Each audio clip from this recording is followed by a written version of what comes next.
अक्सर एक सवाल मन में आता है, हमारा समय और ध्यान, जो कि हमारी सबसे कीमती संपत्ति है, इस डिजिटल दुनिया में आखिर जाता कहाँ है। इस पड़ताल में हम उस अदृश्य अर्थव्यवस्था की कार्यप्रणाली को समझेंगे जहां असल मुद्रा पैसा नहीं बल्कि इंसान का ध्यान है। हम ये जानेंगे कि सोशल मीडिया प्लेटफॉर्म हमारे ध्यान को नियंत्रित करने के लिए कौन सी रणनीतियां अपनाते हैं। ये एक बयान है जो इन कंपनियों की सोच को साफ साफ दिखाता है। उनके लिए असली मुकाबला दूसरे ऐप्स से नहीं है, बल्कि इंसान की जिंदगी के हर उस पल से है जो उनकी स्क्रीन पर नहीं बिताया जा रहा। इसमें नींद भी शामिल है। ये सिर्फ एक बिजनेस नहीं है, ये हमारे जीवन के हर जागते हुए पल पर दावा करने की एक होड़ है। चलिए इस पड़ताल की शुरुआत एक ऐसे अनुभव से करते हैं जिससे शायद हम सब गुजरे हैं। सिर्फ एक नोटिफिकेशन देखने के लिए फोन उठाना और फिर अचानक महसूस करना कि घंटों बीत चुके हैं। ये कोई व्यक्तिगत नाकामी नहीं है, बल्कि एक सिस्टम का जानबूझकर बनाया गया नतीजा है। तो सवाल उठता है, ये होता कैसे है? क्या ये सिर्फ हमारी इच्छा शक्ति की कमी है या इसके पीछे कोई गहरी इंजीनियरिंग काम कर रही है? आइए इस जांच के पहले हिस्से में चलते हैं और समझते हैं कि ये घटना कोई इत्तेफाक नहीं बल्कि एक सोची समझी रणनीति का हिस्सा है। देखिए, इन सभी प्लेटफॉर्म्स का एक ही बिल्कुल सीधा सा लक्ष्य है, उपयोगकर्ता को ऐप पर ज्यादा से ज्यादा देर तक बनाए रखना। लोगों को जोड़ना, उन्हें जानकारी देना या उनका मनोरंजन करना, ये सब बाद के उद्देश्य हैं। हर डिज़ाइन, हर फीचर, हर एल्गोरिदम बस इसी एक केंद्रीय लक्ष्य को पूरा करने के लिए बनाया गया है, आपकी नज़रों को स्क्रीन पर टिकाए रखना। और इस लक्ष्य को हासिल करने के लिए कुछ खास विशेषज्ञों की टीम काम करती है, जिन्हें अटेंशन इंजीनियर्स कहा जाता है। ये सिर्फ सॉफ्टवेयर डेवलपर्स नहीं है, ये मानव मनोविज्ञान, व्यवहार अर्थशास्त्र और न्यूरोसाइंस के विशेषज्ञ हैं, जिनका एकमात्र काम ऐसे सिस्टम बनाना है जिन्हें छोड़ पाना लगभग नामुमकिन हो। तो चलिए अब उन वैज्ञानिक सिद्धांतों को समझते हैं जिनका इस्तेमाल ये प्लेटफॉर्म हमें बांधे रखने के लिए करते हैं। इसे समझने का सबसे अच्छा तरीका है अपने फ़ोन को अपनी जेब में रखी एक स्लॉट मशीन की तरह देखना। ये पूरी प्रक्रिया एक मनोवैज्ञानिक लूप पर काम करती है। पहला कदम है इन्फिनिट स्क्रॉल, जो कंटेंट की एक कभी न खत्म होने वाली सप्लाई देता है।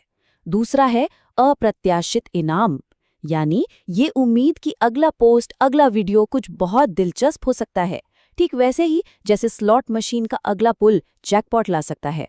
और जब हमें ये इनाम मिलता है तो हमारा दिमाग डोपामाइन नाम का एक केमिकल रिलीज करता है, जो खुशी और इनाम की भावना से जुड़ा है। यही केमिकल रिएक्शन हमें उस काम को बार बार करने पर मजबूर करता है और हम अगले इनाम की तलाश में स्क्रॉल करते चले जाते हैं। इस लूप को और भी मजबूत बनाने के लिए कुछ डिज़ाइन फैसले जानबूझकर लिए जाते हैं। नोटिफिकेशंस का लाल रंग कोई इत्तेफाक नहीं है, इसे अर्जेंसी और महत्व का एहसास दिलाने के लिए चुना गया है, जो हमें क्लिक करने के लिए उकसाता है। एक छोटी सी सूचना हमें एक ऐसे इकोसिस्टम में खींच लेती है जहां से निकलना मुश्किल हो जाता है, और लगातार डोपामाइन मिलने से हमारा दिमाग इस लेवल की उत्तेजना का आदी हो जाता है, जिससे पढ़ना या गहरी सोच जैसे कम उत्तेजक काम उबाऊ और मुश्किल लगने लगते हैं। पर बात सिर्फ हमारे दिमाग के साथ खेलने तक ही सीमित नहीं है। एक और भी ज्यादा शक्तिशाली चीज है जो ये तय करती है कि हम क्या देखेंगे, और वो है एल्गोरिदम। आइए देखते हैं कि ये टेक्नोलॉजी कैसे हमारी हकीकत को एक नया आकार दे रही है।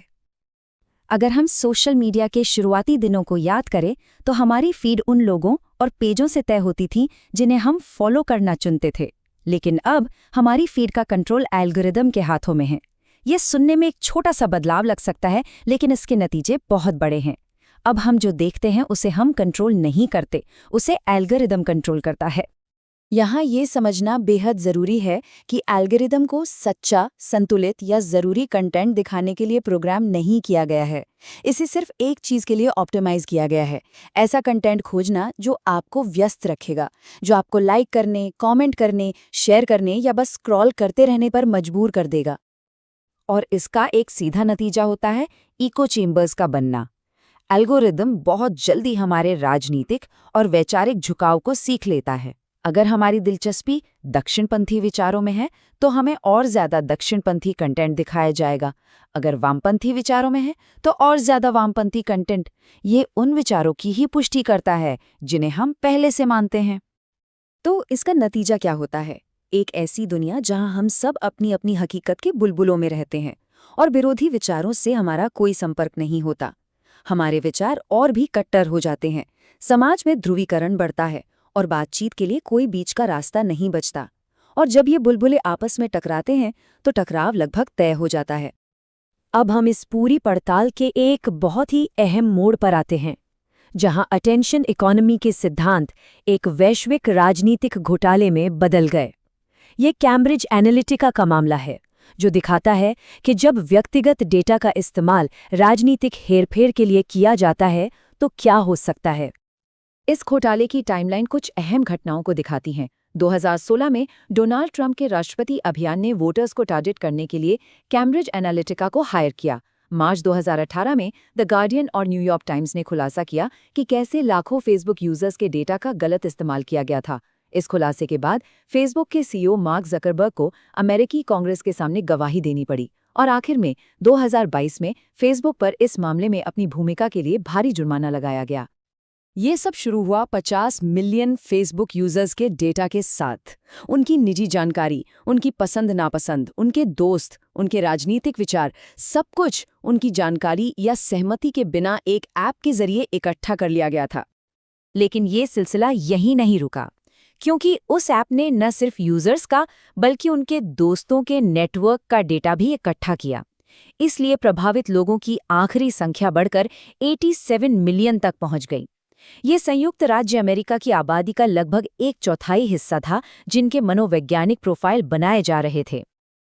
आखिरकार फेसबुक को जवाबदेह ठहराया गया। उन्हें डेटा प्रिवेसी के उल्लंघन के लिए $725 मिलियन का रिकॉर्ड जुर्माना भरने पर मजबूर किया गया। ये एक बहुत बड़ी रकम है, लेकिन सवाल वही बना रहता है, क्या ये उस नुकसान की भरपाई कर सकता है जो पहले ही हो चुका था? तो सवाल ये है कि इस डेटा का आखिर इस्तेमाल हुआ कैसे? सबसे पहले उन्होंने लाखों वोटर्स के डिटेल्ड मनोवैज्ञानिक प्रोफाइल बनाए। फिर उन्होंने उन लोगों की पहचान की जो परसुएडेबल यानी दुविधा में थे, जिनके वोट को प्रभावित किया जा सकता था।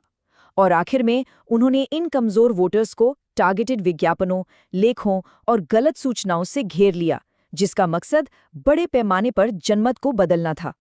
तो एक मामूली से नोटिफिकेशन से शुरू होकर एक वैश्विक राजनीतिक घोटाले तक का ये सफ़र हम एक आखिरी और सबसे बड़े सवाल पर लाकर खड़ा कर देता है, असल में कंट्रोल किसके पास है? इस पूरे विश्लेषण का सार यही है कि ये सिस्टम सिर्फ हमारा समय बर्बाद नहीं कर रहा है, हमारे व्यक्तिगत समय से लेकर हमारे राजनीतिक विश्वासों तक, हमारे मानसिक स्वास्थ्य से लेकर हमारे समाज के ताने बाने तक, अटेंशन इकोनॉमी के बहुत गहरे और स्थायी परिणाम हैं। और यही बात हमें एक आखिरी सवाल के साथ छोड़ जाती है। जब हमारा ध्यान, हमारी सोच और हमारे फैसले लगातार बाहरी ताकतों द्वारा प्रभावित हो रहे हों, तो क्या वो जिंदगी सच में हमारी रहती है?